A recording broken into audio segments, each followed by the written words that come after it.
দেখো, অসন যার বিপরীত হচ্ছে মূলত অনশন। তো এই অনশন শব্দটার সাথে আমরা সবাই কিন্তু মোটামুটি ভালোই পরিচিত আছি। এরপরে দেখো, অনুরাগ মানে কোনো কিছুর প্রতি আর কি আগ্রহ এরকম বোঝায় যে অনুরাগ। এর বিপরীত হচ্ছে মূলত বিরাগ।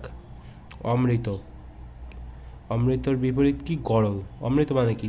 মানে মধুর এমন একটা কিছু বোঝাচ্ছে, আর যেটার বিপরীত হচ্ছে মূলত গরল। ঠিক আছে, মানে একটু খারাপ বোঝায়। অশ্লীল, অশ্লীল হচ্ছে তোমার শ্লীল।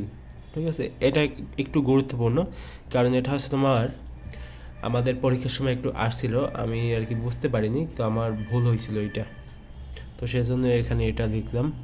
এরপর দেখো কি লেখা আছে যে অধিত্যকা, যার বিপরীত হচ্ছে মূলত উপত্যকা।